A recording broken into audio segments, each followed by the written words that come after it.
Authentique et humaine, elle parle avec franchise.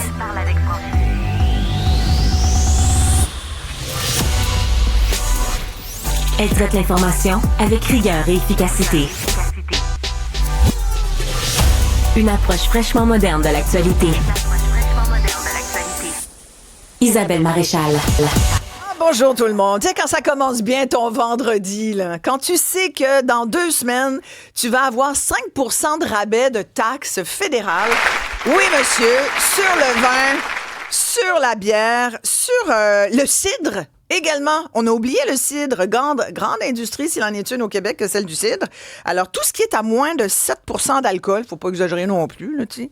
On n'ira pas quand même détaxer le fort. Là, je veux dire, il y a de la logique dans la réflexion fédérale là-dessus. Là. Il y a comme, tu sens que le plan a été vraiment bien prévu. Là. C'est comme pas tout de suite. On va attendre que la grève des postes aussi se règle. Hein? 55 000 travailleurs de Poste Canada là, qui se battent pour leurs conditions de travail. C'est sûr que c'est pas le temps d'envoyer des chèques au monde. Ça peut attendre un petit peu. D'ailleurs, il paraît que ce fameux chèque de 250 $, dépensez pas tout de suite, là, les gens, là. Il paraît que ça va nous arriver seulement au printemps. Au printemps, autour du 1er avril. Est-ce que ça se peut que ça soit un poisson d'avril? Hey! Ça serait vraiment très drôle. Tu sais, ça veut dire, une fois, là, tu te dis, wow, mon gouvernement, en plus, il y a de l'humour. Plus sérieusement, enfin, moi, vous me direz ce que vous en pensez. J'ai envie qu'on fasse un bon bout là-dessus aujourd'hui parce que moi, je veux savoir votre avis. Est-ce que 5%, ça fait une différence pour vous? Mettons, est-ce que vous vous dites là aujourd'hui, je vais attendre le 14, je ne vais pas acheter tout de suite, hein? Donc ça, les commerçants, pas sûr que ça fasse leur affaire. 2 semaines peut-être. Est-ce que les gens, vous allez vous dire, moi, je vais attendre le 14 décembre pour économiser 5%. Moi, je sais pas. Quand je vais au Pharmaprix ou chez Jean Coutu, en général, je préfère un 15-20. Mais là, ce 5% de plus d'économie de taxes, dans le fond, on va le prendre. Hein? On est-tu d'accord? Pourquoi ne pas prendre? Après tout, c'est notre argent qu'on nous remet, là, les amis. Il faut juste se remettre ça en bouche. Là, c'est pas un cadeau. C'est de l'argent qu'on a versé et qu'on nous remet. Alors, je veux avoir votre opinion. Êtes-vous d'accord avec cette détaxation temporaire? Parce que c'est pas tout à fait un congé de taxes, là. Il y a toujours la taxe québécoise qui va s'appliquer. C'est bien compliqué, finalement, parce que vous savez qu'en Ontario, en plus, c'est pas le même système de taxation du tout, là. Ils ont une taxe qui est une seule. C'est comme les 2 taxes sont ensemble, ce qui fait, c'est 13%. Chez nous, c'est 15%. Méchant casse-tête pour les commerçants, méchant casse-tête pour les entreprises également, méchant casse-tête pour tout le monde pour s'y retrouver. On va aller tout de suite rejoindre d'ailleurs Nicolas Gagnon, qui est directeur de la Fédération canadienne des contribuables, section Québec. Bonjour, Nicolas. Bonjour, Mme Maréchal. Méchant casse-tête, point. Hein? Comment vous voyez ça, vous, pour tous les gens là, qui contribuent, parce que vous représentez les travailleurs qui contribuent avec leurs impôts. Là, je disais, on dit beaucoup cadeau, mais c'est pas un cadeau. En tout cas, si c'est un cadeau, on va piger dans la tirelire là, pour le payer. Ah, effectivement, on va voir peut-être le côté positif de la chose. C'est vrai que c'est une suspension de la taxe qui va faire du bien à bien des gens, surtout que ça arrive à un moment opportun, juste à temps pour le temps des fêtes. Ça va durer 2 mois. Selon le gouvernement, c'est environ 1,6 milliard qui va être donc laissé dans les poches des contribuables, ou du moins de monsieur et madame tout le monde, qui vont aller consommer durant cette période-là et qui vont sauver 5% sur un paquet d'items. Donc, ça, c'est une bonne chose. On est totalement d'accord avec les baisses de taxes. Maintenant, c'est une baisse de taxes qui est effectivement temporaire, qui va priver le gouvernement de certains revenus. En plus, avec l'aide ponctuelle, on parle quand même d'une offre qui a été faite hier par le gouvernement d'environ 6,4 milliards, qui était clairement pas prévue dans le dernier budget du gouvernement fédéral. Donc, il faut ajouter à ça toutes les autres dépenses que le gouvernement a déjà entamées. Mais oui, pour venir à la question de cette baisse de taxes, c'est sûr que c'est très intéressant. Maintenant, le problème, c'est que c'est temporaire, ça dure 2 mois et ça rajoute tout le côté un peu, bien sûr, un peu opportuniste, voire clientéliste, parce qu'on sait qu'en 2025, on tombe quand même dans une année électorale et on a comme l'impression qu'on veut étirer la sauce pour maintenir le gouvernement de Justin Trudeau au pouvoir, parce que on sait que c'était une condition que le parti néo-démocrate de Jack Meeting demandait justement pour assurer le soutien de ce gouvernement-là. Mais le problème, c'est ça, c'est que le 15 février prochain, ben les prix vont augmenter de 5% à nouveau. Donc c'est drôle, c'est comme si le gouvernement reconnaissait que le coût de la vie était trop important entre le 14 décembre et le 15 février, mais après ça, on augmente de 5%. Puis l'aide ponctuelle, je pense que ça, c'est un fait intéressant que vous avez souligné. Ça arrive en avril, juste à temps Ouais. pour peut-être un poisson d'avril. Or, il faut rappeler que le 1er avril, à chaque année, le gouvernement fédéral augmente la taxe d'assises fédérale sur l'alcool et dans le reste du pays, il augmente aussi la taxe carbone. Donc, il va donner un chèque de 250 par personne qui font moins de 150 000 à ce même moment-là, ou est-ce qu'il augmente aussi, d'une part, les dépenses, mais aussi les taxes qui sont déjà fixes à travers tout le pays. Donc, c'est un drôle de cadeau qui peut effectivement sembler empoisonné à ce moment-ci, pardon. Exact, Nicolas Gagnon. Merci. Hélène de Saguenay nous écrit je suis découragée, vive à crédit, encourager des dépenses qu'on devrait même pas faire. Ça va faire mal, même si on finit par avoir un gouvernement responsable en bout de ligne. C'est ça, parce qu'on dit toujours on fait ça. Même au Québec, c'est un peu le même discours. Là. On a un déficit qui ne baisse pas, qui ne se réduit pas, malheureusement. On parle toujours de 11 milliards, même si là, on félicite Éric Girard, le ministre des Finances, de ne pas l'avoir augmenté. Il n'empêche qu'on va piger dans des réserves, tout. Fait que, toujours au nom de éventuellement être un gouvernement responsable, mais qui fait les choses petit pas par petit pas, parce qu'on peut pas demander trop aux gens tout de suite. Il y a quand même quelque chose là-dedans. Vous avez dit, Nicolas, puis vous me permettrez de vous présenter mon prochain invité, vous avez dit tout à l'heure un peu électoraliste, un peu, évidemment, on se dirait même beaucoup. Avec nous, Alain Reyes, qui est député fédéral indépendant de Richmond-Arthabascan. Je rappelle que M. Reyes a déjà fait partie du caucus conservateur. Merci beaucoup d'être là avec nous ce matin, Alain. Comment vous voyez je veux pas dire cadeau, ça me fatigue de dire cadeau électoral, parce que c'est quand même notre argent qui nous revient. Quand on dit l'argent du gouvernement, M. Reyes, je pense qu'il faut toujours rappeler au monde, et surtout peut-être à ceux qui ont l'impression qu'on peut jouer avec puis piger dans le tirelire, c'est notre argent, c'est l'argent des travailleurs québécois et canadiens à chaque fois, là, dans ce cas-ci au fédéral canadien. On a versé de l'impôt, puis là, on nous dit, on va vous en redonner sous ce crédit légèrement fait, sous ce 5% d'économie du 14 décembre au 15 février. Donc, ça inclut la Saint-Valentin. Je vous dis, c'est juste de l'amour, cette affaire-là. Et ce fameux chèque de 250 $ qui devrait arriver début avril. Comment vous voyez ça, vous? Ben, à la base, là, moi, je suis pour toute diminution de taxes et d'impôts. Je suis de centre droit économique. Et là, je vais vraiment être tiraillé lorsque je vais venir le temps de voter. Parce qu'une fois que ça s'est dit, on a un gouvernement qui, en théorie, devrait se concentrer sur les services essentiels à la population. Et quand je vois ça, ben, pour moi, ça nourrit le cynisme de la population. J'entendais Madame du Saguenay, là, j'ai oublié son prénom, qui avait écrit tantôt. Ouais. Ben, moi, je me sens comme ça. Puis Hélène. Quand je vois un gouvernement qui est en déficit, par-dessus déficit, endetté, ben, je me dis, on fait juste reporter le problème à plus tard, parce qu'il n'y a rien qui est fait à l'intérieur de la machine pour rétablir une saine gestion des finances publiques. Et c'est là que moi, là, ça blesse et ça vient me chercher. Puis je me dis non. Puis c'est sans compter tous les problèmes, là. Moi, hier, j'étais à une activité et j'étais entouré de gens d'affaires, des gens qui avaient des commerces, des restaurants. Puis là, je leur disais, là, il va falloir vous embarquer sur vos machines, il faut tout reprogrammer. Les comptables qui vont devoir faire les années fiscales. Puis là, bon, peut-être quelqu'un pourra me le corriger, mais on parle de 2 années fiscales. Donc, le problème va traîner au niveau fiscal, administratif pour ces gens-là. Il va falloir qu'ils rétablissent tout ça. Je parlais avec quelqu'un ce matin, justement, de rentrer en ondes, qui disait, imaginez le Dollarama, là. Tous les articles qu'il y a sur les tablettes. Qu'est-ce qui va être taxé, pas taxé?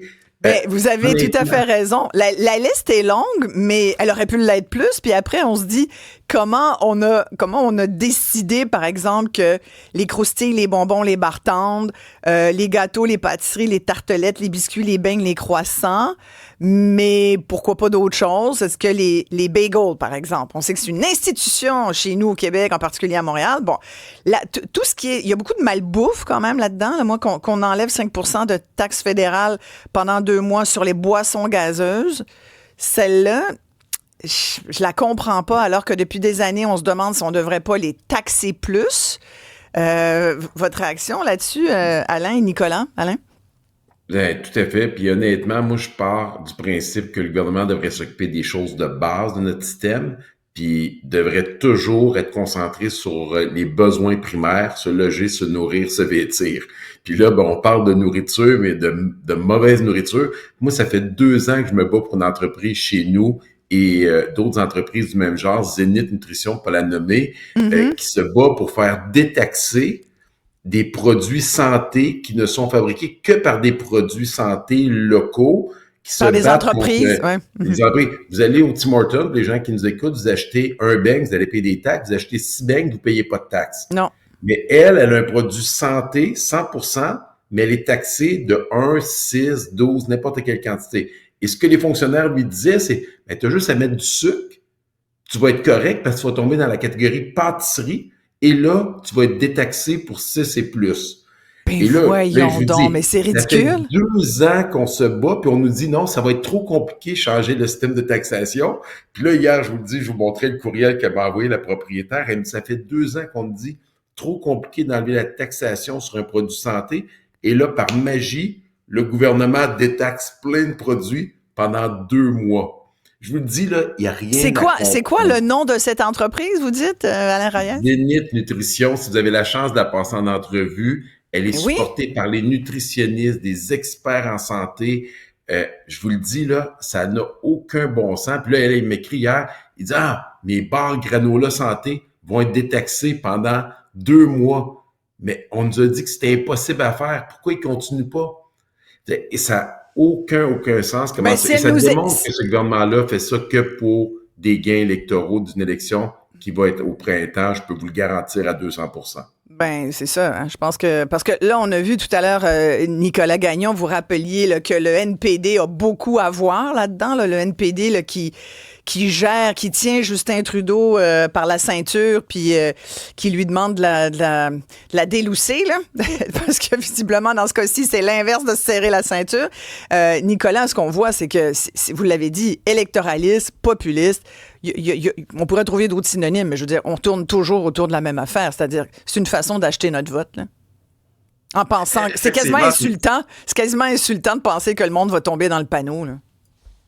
Ben absolument, puis pour aller dans le même sens que M. Reyes, à la fin de la journée, le gouvernement fédéral, ses obligations s'en va des services essentiels. Puis ce qu'on voit, c'est qu'on va retirer la TPS sur un paquet de produits qui sont pas vraiment essentiels. Je veux dire, on voit même les jeux vidéo puis les consoles de jeux vidéo avoir un congé de la TPS. Je veux dire, clairement qu'on parle aux familles dans ce cas-ci, dans un contexte du temps des fêtes. Donc tout est placé vraiment pour que ce soit le public cible qui soit le plus interpellé par ce cadeau-là.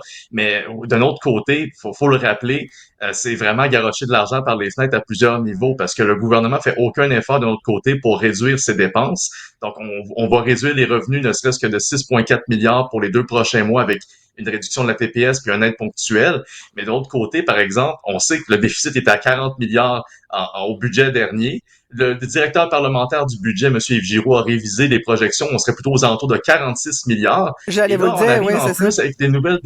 On arrive avec des dépenses de 6,4 milliards qui n'étaient pas du tout budgétées, ou du moins une perte de revenus qui n'était pas budgétée dans tous les sens. Ça va quand même augmenter nécessairement le déficit qu'on va effectivement refiler aux générations futures comme ça semble être la doctrine du gouvernement depuis 2015. Donc oui, essentiellement, c'est irresponsable. Ça a toute une saveur clientéliste et oui, électoraliste. Bien sûr, une baisse de la TPS, ça serait très intéressant. Ça serait beaucoup mieux si c'était même généralisé à tous les produits et services, et ça sur une base permanente. Mais ça demanderait au gouvernement de faire un 180 degrés sur la manière qu'il gère les finances publiques du Canada et oui, de réviser son régime fiscal également. Mais malheureusement, c'est pas du tout dans la direction dans laquelle on s'en va. C'est plutôt très temporaire. Et tout ça, bien sûr, pour peut-être espérer avoir des votes ou remonter dans les sondages. Oui, mais voyez-vous, les gens, je disais, je peux pas croire que les gens soient dupes. Il y a Alex qui écrit, Justin Trudeau avait l'occasion d'aider sur l'inflation que subissent les Canadiens depuis 2019. Pourquoi maintenant? Il est désespéré. Puis non, il le fait juste quelques mois avant l'élection pour avoir des votes. Au lieu de gérer ses finances, il préfère donner des cadeaux électoraux pour alourdir encore plus la dette. On ne sera pas dupe. Il ne montera pas dans les sondages. Bien au contraire. Un autre auditeur qui dit... Trudeau devrait estimer combien de taxes le monde vont sauver, tout simplement donner un plus gros chèque, un genre 500 $. Hélène, on lui a parlé tout à l'heure, toujours bien découragée. Tout à l'heure, il y a un auditeur aussi qui m'écrivait, qui disait qu'il était en désaccord avec ce principe de détaxation. Il dit, c'est ridicule. C'est juste des tentatives électorales. Mais donc, et Maxime dit donc, si j'ai bien compris, Trudeau hypothèque le budget de l'an prochain. Sylvie dit que c'est du guidounage. J'adore ce mot. Elle dit, c'est tellement du guidounage, ça donne tellement rien. Par contre, les couches à l'année, ça aurait du bon sens pour les nouveaux parents. Ça, je pense, là-dedans, il y a des choses intéressantes. Par exemple, sur les couches, vêtements, souliers pour enfants. Je vous avoue que pendant... le lait maternisé, d'ailleurs, est-ce que... j'essayais de vérifier le lait maternisé. Est-ce que c'est taxé ou détaxé? Parce que pendant longtemps, il y a eu un débat là-dessus. Là. Et moi, tout ce qui touche là, les enfants, j'avoue que j'aurais tendance à dire, pour les familles, pas celles qui font 150 000 $, là, parce que je pense que quand tu fais 150 000, tu es capable, à la rigueur, contribuer. Là, ça fait partie de la contribution du travailleur. Mais pour les familles qui font 50 000 et moins, disons classe moyenne, qui tend à être de moins en moins aisée, là, la classe moyenne sur le bord d'être démunie, ceux-là, je leur donnerais des crédits d'impôt supplémentaires ou en tout cas des allègements de taxes. Je ne sais pas ce que vous en pensez, Alain Reyes, mais vous êtes en mesure, vous les députés, là, de décider de ce genre de choses? Oui, premièrement, c'est pas 150 000 de revenu familial, c'est 300 000 pour un couple. Oui, c'est 150 000 par personne. Donc, voilà, tout à fait. Quelqu'un qui gagne un revenu familial de 300 000 est en mesure de pouvoir payer ces petites choses-là. Puis moi, ce que je voudrais peut-être juste revenir, hier, je vous disais, je suis dans une activité, il y avait beaucoup de monde, je me suis amusé à tester les gens autour. Est-ce que ça pourrait changer votre vote? Parce que clairement, au Québec, en région, je peux vous dire qu'il n'y a pas grand monde qui pense voter pour Justin Trudeau puis le Parti libéral du Canada à la prochaine élection. Ça va jouer entre les conservateurs puis entre le Bloc québécois, pas mal certain dans la grande majorité des cas. Et je vous confirme que ça ne va changer absolument rien. Les gens vont être bien contents, là, ils vont prendre leur chèque, ils se disent tout, on se fait tellement avoir par le gouvernement, si on peut avoir un petit retour d'ascenseur, on va le prendre, même si c'est complètement ridicule, on va le prendre le chèque, on va prendre la taxe. Le congé de taxe, mais au bout de la ligne, ça changera rien. Au contraire, je vous dirais que ça risque d'empirer. Je suis sûr à 100% qu'on verra pas l'aiguille bouger dans les sondages dans les prochaines semaines. Ça va être un autre coup d'épée dans l'eau. Puis moi, je vous fais une prédiction rapidement. Un des constats que j'ai fait au fédéral depuis maintenant un peu plus de 9 ans que je suis là, à toutes les fois que le gouvernement a déposé son budget, puis M. Gagnon pourra peut-être le confirmer, c'est assez extraordinaire de voir que des budgets avec des dépenses de milliards à chacun des exercices puis des cadeaux par-ci par-là, de voir comment en dedans de 24 à 48 heures, ça disparaît dans l'univers, puis personne n'en parle, puis les gens ne sont aucunement touchés. C'est pas ça qui fait que les gens votent au bout de la ligne ou non avec un parti. Puis là, on est en fin de régime, les gens sont tannés. Fait que honnêtement, Justin Trudeau a fait une grave erreur. Il a handicapé les générations futures. Il a créé encore plus de cynisme, lui qui critique les autres. Et ça va être tout un débat. J'ai hâte de voir les conservateurs, comment ils vont voter aussi. Puis les gens vont être pris, rendus au mois d'avril, à se dire, OK, est-ce que les conservateurs, si je vote pour eux, je risque d'avoir mon 250 ou non, ainsi de suite. C'est peut-être la game qui veut jouer, mais je pense que ça va être un coup d'épée dans l'eau. 250 pièces aujourd'hui, on s'achète plus grand-chose avec ça. Là. Vous rappelez effectivement à l'Arias qu'il faut que ça soit voté au Parlement. Hein? On sait aussi, avant que ça soit mis en vigueur, on sait aussi que le Parlement, depuis ça fait combien de semaines là, que ça siège pas au Parlement? Là, ça siège, mais ça fait rien pendant 2 mois. Ça fait rien, là, c'est ça, exactement. Ça fait déjà 2 mois où là, vous vous présentez. C'est comme si on fait du présentéisme, on peut-tu appeler ça comme ça? Ouais. On fait les plantes vertes. C'est ça. Êtes-vous tanné?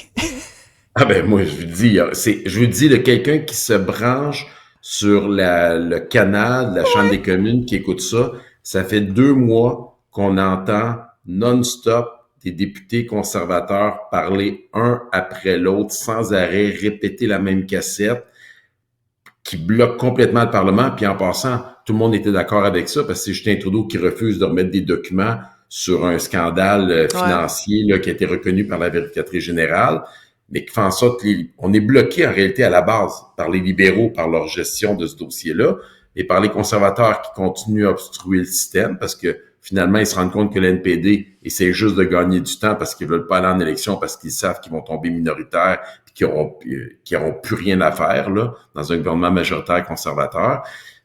Honnêtement, c'est devenu d'un ridicule. Et on est payé là, des salaires, là, les députés, les staffeurs, le personnel.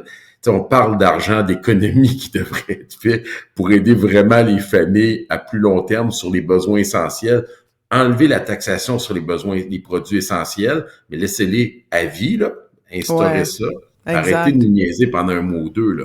Oui, exactement. Parce que sur les couches pour bébés, par exemple, qu'on veut détaxer là, pendant 2 mois au fédéral, c'est depuis 20 ans que Québec a aboli la taxe, la TVQ là, sur les couches pour bébés, les biberons, les articles d'allaitement. Mais par contre, la TPS s'applique toujours à ces articles-là. Fait que, voyez-vous, c'est tellement compliqué, là, toutes ces affaires de taxes. Là. On va aller voir quelqu'un qui a fait beaucoup réagir. Je le suis, j'adore le suivre sur les réseaux sociaux. Chaque fois qu'il pose des commentaires, qu'il analyse l'actualité, puis il est pas pire là-dedans, ben ça fait toujours beaucoup réagir. C'est 650 000 personnes ses fans qui le suivent sur Instagram. Olivier Primo est avec nous, homme d'affaires, propriétaire du Beach Club, on le connaît bien, de la marque Beach Day Everyday de Prime Group. Bonjour Olivier Primo. Bon matin, Isabelle. Oui, ça fait réagir. Pourquoi ça fait réagir, ça fait réagir. C'est ça, t'as quasiment volé mon punch parce que j'ai écrit un article qui va être publié demain dans le Journal de Montréal là-dessus où mon titre, c'est « Justin Trudeau veut acheter votre vote avec votre argent ». Et c'est un peu l'essentiel de ce que tu dis. Tu dis franchement l'art d'essayer de convaincre les gens avec leur propre argent. Olivier, pourquoi ça te fait réagir tant que ça? En fait, c'est pas le gouvernement Trudeau, ou peu importe. Là, c'est l'instance gouvernementale ne devrait pas avoir accès à notre argent pour nous acheter nos votes. Ça devrait être illégal. Ça n'a aucun bon sens. Et quand je lis ça, bon, oui, il y a quelques personnes qui comprennent pas un peu la sphère économique, là, qui disent « Ah oui, ça va faire du bien. » Premièrement, c'est pas un vrai 250 $. Et deuxièmement, à part causer de l'inflation, encore une fois, endetter les gens, parce que ces gens-là, le 250 $, ils l'ont pas. Ça fait rien d'autre que faire un beau nuage rose pour dire « Bonjour, votez pour moi ». Ça n'a aucun bon sens. Puis 95% des gens, on pense tous à peu près la même chose. Puis on n'est pas en COVID, que plus personne travaillait, puis on parle d'un truc qui arrive aux 100 ans. Là, ça, c'est vraiment un truc là pour essayer de gagner des votes. Ça n'a aucun bon sens que ce soit le gouvernement Trudeau ou peu importe, parce qu'hier, il y a quand même des gens qui m'ont challengé, ça va être bien mieux avec les conservateurs, tu sais, ironiquement. Ça n'a aucun rapport avec le type de gouvernement. Ça devrait juste pas avoir lieu. Toi, tu es en affaires. Est-ce que tu es toujours propriétaire de IGA là, avec ta famille? Oui, certainement. Dis-nous donc, est-ce que ça va vraiment être aussi compliqué qu'on le pense, là, le fait de détaxer certaines choses pendant 2 mois, certains articles, alors que la plupart des articles ne seront pas détaxés? Qu'est-ce que ça veut vouloir dire là, pour quelqu'un là, qui doit gérer des caisses avec des prix préenregistrés, avec des SQ? Justement, là, ce matin, il y avait un communiqué à l'interne là, pour expliquer comment ça fonctionne. Je veux dire, franchement, on est super bien équipés là-dedans. Là. C'est pas si compliqué que ça. Le fait est que c'est pas compliqué, ça l'envoie une mauvaise image. Parce que là, les gens vont s'habituer pendant 2 mois à payer un produit plus cher, puis du jour au lendemain, vous savez qu'on a la mémoire très courte, hein? Du jour au lendemain, le prix va réaugmenter, puis là, ça va être les grands méchants loups, ça va être les CPC, et ça sera plus Justin Trudeau. Là, je nomme Justin parce que c'est lui qui est à la tête, là. Mais non, c'est pas compliqué. C'est juste que pour l'image de marque, que ce soit pour IGA, pour Maxi ou peu importe, c'est pas bon pour personne. Puis je pense pas que 5% sur un dessert va changer quelque chose entre vous et moi, là.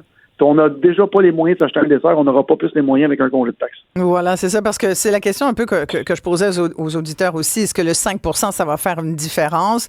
Je rappelle, repas au restaurant, bière, vin, cidre, collation comme les croustilles, les bonbons, les bartendes, tous les desserts, gâteaux, pâtisseries, etc., les beignes, les boissons gazeuses aussi. Oui. Donc, il y a des produits, certains de tes produits vont être détaxés, Olivier Primo? Non, parce que nous, on est dans l'alcool. Ça ne sera jamais détaxé, nous, pour l'inscrire. De toute façon, l'alcool, c'est 95% de taxes environ, là, j'exagère. Là. Mais non. Toi, tu n'as que des boissons alcoolisées, hein, c'est ça? Moi, j'ai de l'acide congelé, tout ça, mais c'est des mets préparés, fait que les taxes vont continuer de s'appliquer. Okay. Et c'est 7% et plus ou 7% et moins d'alcool dans tes... Non, je pense, j'ai pas regardé exactement, mais je pense que directement quand tu as de l'alcool, la loi s'applique pas, là. Peut-être que je me trompe, mais ça me surprendrait beaucoup là, qu'ils enlèvent de la taxe sur l'alcool. Ben, écoute, moi, je lis bière, vin, c'est cidre à Ah, moins de 7 bière et vin. d'alcool. Bon, je suis content. Mes clients vont avoir Je un viens-tu très de bel t'apprendre Noël. ça, tu vois? Oui, c'est Tu vois? gentil. Merci, j'apprécie ce matin. Bon, ben, t'es-tu content? Tu vois, il y a des gens qui vont Je être suis quand même contents. content. Mais encore une fois, les gens qui suivent pas les grands médias, parce qu'il y a beaucoup de monde aussi. Hein. Maintenant, tu sais, on vit dans des... J'aime dire qu'on vit dans des Ouais. silos. Si on me suit pas, on voit pas mon opinion. Si on Ouais. ne écoute pas, on n'entend pas votre opinion. Il y a des gens qui vont arriver, qui vont penser que c'est un spécial, puis dans 2 mois, ils vont dire « Ah, le prix a augmenté ». Fait que tu sais, Tout à c'est... fait. Pour 5 là, sur des achats, je sais pas jusqu'à combien les gens vont en profiter, là, mais je pense pas que ça va être... Et 2 excusez mois. l'expression anglaise, mais ça va être un game changer. Exactement. Et moi, la question, là, puis je vous la pose à tous les trois, comment peut-on penser aujourd'hui, en 2024, que les citoyens, les contribuables, vont être influencés par ce genre de mesures? Comment peut-on penser que les gens qui sont vraiment... Olivier Primo va nous le dire, les gens s'informent, les gens vont sur les réseaux sociaux, ils écoutent les médias, ils lisent le journal encore, heureusement. Les gens en parlent entre eux. Je veux dire, on est informé 24 heures sur 24, 7 jours sur 7, et il y a de l'analyse régulière. Fait que, comment peut-on penser que les citoyens, les contribuables, les travailleurs qui surveillent ce qu'il y a dans leur poche vont être sensibles à ça? Comment peut-on penser que ça va les influencer puis qu'on va aller chercher leur vote avec 250 pièces par un chèque de 250 $ ou une petite détaxe temporaire de 5 % sur certains produits? Je la comprends pas, celle-là, Olivier Primo. En fait, encore une fois, on l'a vu pendant l'ère COVID, là, qu'on se faisait envoyer de l'argent.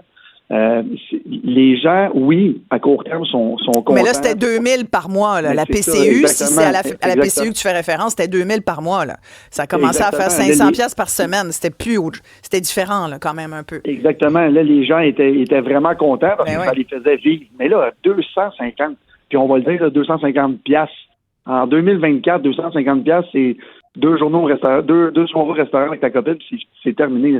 Eh boy, tu payes pas du vin, là, avec... Ben non. Puis j'ai regardé les commentaires là, sous mes commentaires, puis les gens, je mets ça direct dans le Bitcoin. Je m'en allais au casino. Les gens, puis là, j'ai vu, là, j'ai pas lu exactement au complet, là, mais c'est faut que tu gagnes moins de 150 000 $, c'est ce que j'ai bien compris. Exact. Fait que c'est quand même un foyer de 300 000 $ qui peuvent recevoir 500 $ à deux. Exactement. Mais c'est pas drôle. Moi, sincèrement, je conseille à tous ceux qui vont l'avoir, ce 250 pièces et qui ont les moyens, de le donner à un organisme de bienfaisance. Et en plus, vous allez recevoir un crédit d'impôt. Moi, je dois vous laisser parce que je dois retourner dans mon meeting. Ben, il faut bien qu'il y en ait qui travaillent. Il faut qu'il y en ait qui Pardon? travaillent, Olivier. Il faut qu'il y en ait qui travaillent pour payer ça, là. Faut que j'aille travailler. Mais j'aimerais juste rajouter que je trouve ça quand même politiquement bas d'essayer d'acheter des votes comme ça. Comme tu le disais, les gens s'informent et tout ça. Et le message qui est ressorti de tout ça, à l'instant que la nouvelle est sortie, c'est « Ah, il essaie d'acheter des votes ». Il n'y a même pas eu un merci. Même si on va sur la page de Justin Trudeau, c'est que des... Bon, là, on est en 2024, ça n'a plus de bon sens, là, mais c'est que des insultes dans le sens que t'essaies de nous acheter. C'est juste ça. Ouais. Fait que, je pense que déjà là, la communication, puis si les gens pensent que cet argent-là tombe du ciel, ben vous allez leur payer de l'autre côté, inquiétez-vous pas. Ouais. Merci, Olivier Primo. Merci bien. À vous. Bonne journée. Ghislain qui m'écrit, avec mon revenu de 22 000 par année, je nage pas dans l'argent. Fait que je pense que Ghislain, vous nous dites, ben moi, je vais le prendre, le 5 %. Tout à fait. Il y a des gens qui vont le prendre. Puis le 250, quand il va nous arriver au mois d'avril, vous allez sans doute être content. 250, c'est mieux que rien pour bien des gens là, qui vivent dans la pauvreté, la précarité. Mais je veux dire, des gens qui font 150 000 $, c'est gênant. Je pense que, d'ailleurs, je vous le dis, là, c'est sérieux. Si vous avez les moyens, donnez-le à un organisme de bienfaisance. Donnez-le à des groupes de gens âgés là, qui arrivent pas. Il y a tout le débat sur les pensions à la RAIES qui a été assez émotif. Là. Tout l'automne, ça a beaucoup occupé. Est-ce qu'on augmente ou pas la pension du fédéral? Il y en a qui ont dit, ben là, on n'a pas les moyens parce qu'on va endetter notre gouvernement. Puis là, notre propre gouvernement qui s'endette lui-même en payant notre party de Noël puis des sapins de Noël, alors que même l'industrie du sapin de Noël dit, ben là, franchement, allô, c'est trop tard, là, ça nous aidera pas plus. Comment vous voyez ça, vous, Alain? Il y a quelque chose que je comprenais pas sur le fait que des fois, on a des débats où on dit ça, c'est un besoin essentiel. La retraite, là, les gens s'inquiètent de leur retraite future. Beaucoup n'en auront pas. Ils n'ont pas de REER, ils n'ont pas les moyens de mettre dans du REER, ou ils n'ont pas forcément mis de l'argent de côté, puis ils ne sont pas forcément acheté un immeuble. Fait qu'il y a des gens qui comptent sur la pension du fédéral pour vivre, là.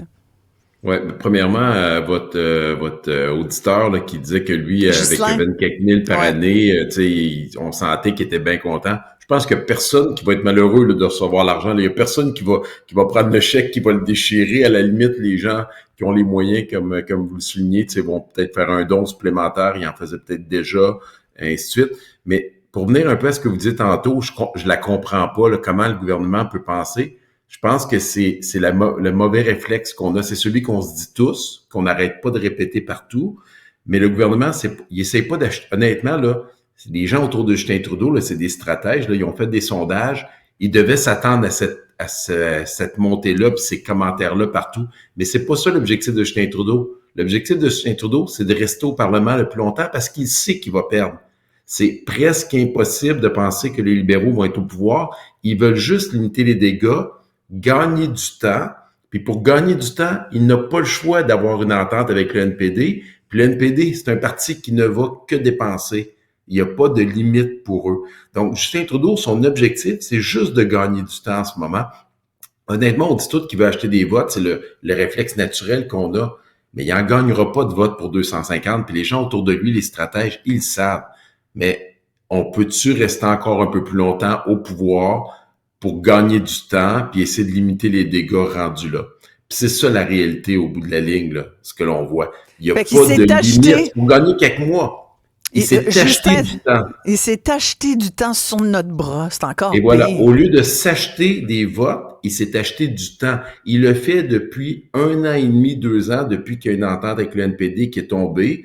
Il n'était pas capable de le régler avec le Bloc parce qu'il n'y aurait pas eu d'intérêt. Ça aurait été une catastrophe pour lui dans le reste du Canada s'il s'associait à des souverainistes indépendantistes. Il gagne du temps avec eux. Puis là, je vais finir avec ça. Si jamais j'ai plus l'opportunité de parler, on a le vendredi fou.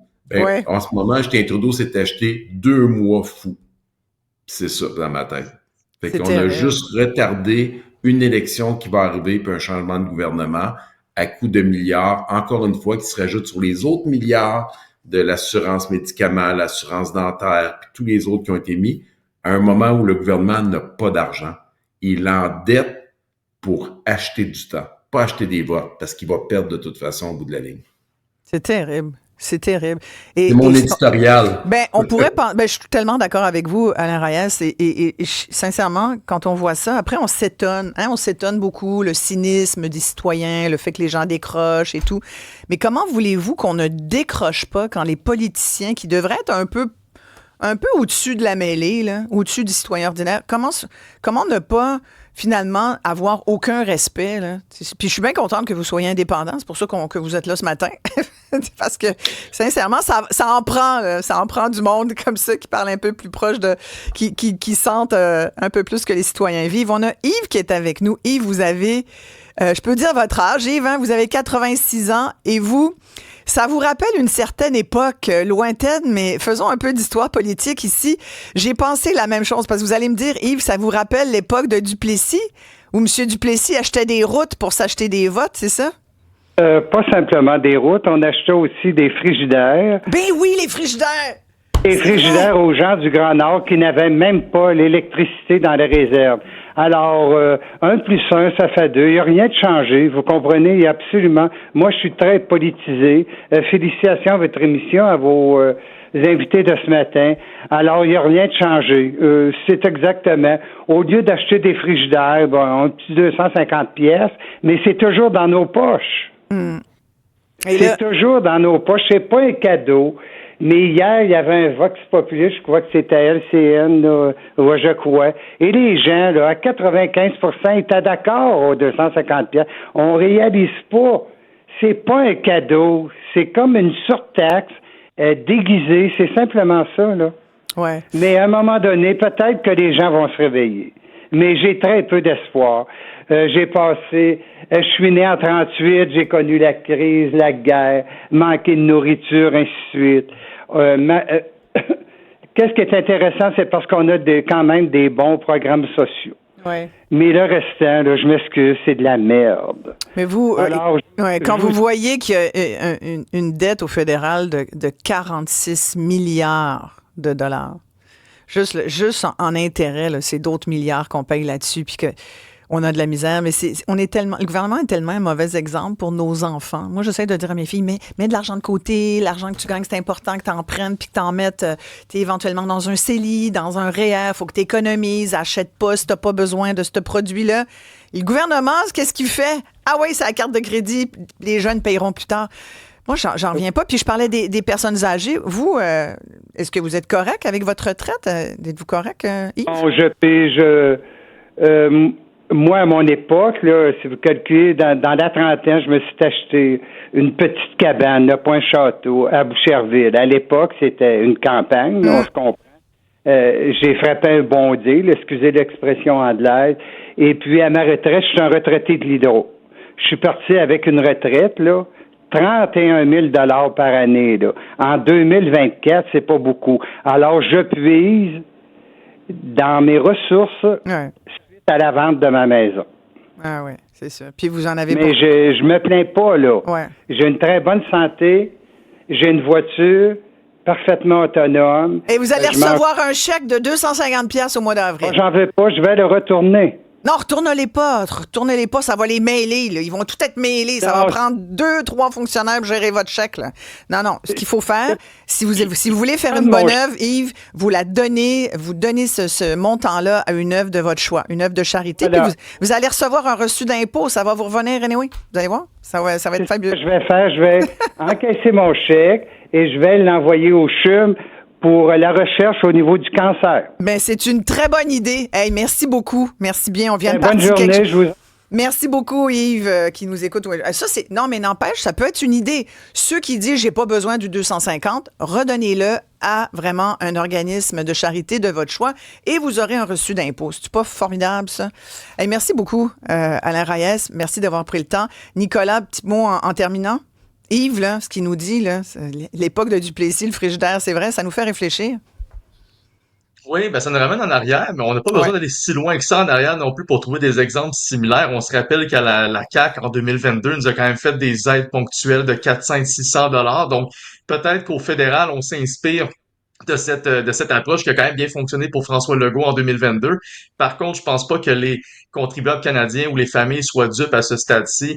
Après autant d'années à augmenter le coût de la vie à travers les différentes augmentations de taxes, que ce soit la taxe carbone, la taxe d'assises fédérale sur l'alcool, la taxe sur les services numériques qui viennent d'être mis en place, ou sinon l'augmentation de la taxe sur le gain en capital. Donc, il y a eu tellement d'augmentation de taxes et aussi du coût de la vie avec l'inflation qui a été provoquée en partie par les dépenses du gouvernement au cours des dernières années. Donc, c'est comme si soudainement, Justin Trudeau, même pas un an des élections, essaie de faire oublier tout ça avec un allègement cadeau qui arrive juste à temps pour le temps des fêtes. Je pense pas que les contribuables soient dupes. Par contre, je veux dire, si M. Trudeau est sincère dans sa démarche, il peut effectivement faire en sorte que cette aide-là soit de manière permanente, mais ça demanderait effectivement un coup de barre dans les finances publiques qui n'est pas à veille de faire. Donc, effectivement, j'ai hâte de voir la suite des choses, mais ça risque de nous coûter beaucoup plus cher que ce qu'on pense au final pour nous et les générations futures. Ouais. Et le présentéisme à Ottawa, à la RAS, ça finit bientôt, d'après vous? Oui, ça finit bientôt. On s'en va dans 4 semaines dans le congé des fêtes dans nos circonscriptions. Ça devrait débloquer avec cette entente-là avec le NPD. Et je peux vous dire que vous pouvez mettre un petit X sur le printemps 2025. On va être en élection. Puis pendant cette période-là, tout le monde va recevoir par la poste un chèque de 250 $ pour nous rappeler le bon gouvernement de Justin Trudeau. Mais ma prédiction, ça changera absolument rien sur le résultat du prochain gouvernement. Vous serez toujours candidat indépendant? Toujours, vous serez là? Oh non, c'est fini pour moi la politique. Je vais venir commenter plus souvent avec vous. Oui, vous n'avez pas changé d'idée parce que vous l'aviez dit, mais bon, non? Vous revenez Non, plus? je change non, ça pas y est, d'idée vous avez que je dis donné? quelque chose. Non, Pas un c'est vrai bon. politicien. Ben, on va vous prendre comme commentateur. Merci beaucoup, Alain Reyes. Merci, Nicolas Gagnon, directeur de la Fédération canadienne des contribuables, section Québec. On s'arrête ici, mais on va poursuivre. Restez là, on est encore dans l'argent, vos finances personnelles, parce que là, on parle du vendredi fou. C'est vendredi, mais c'est pas le bon vendredi. Le vendredi fou, apparemment, c'est la semaine prochaine. C'est pas grave. Moi, j'en parle ce matin.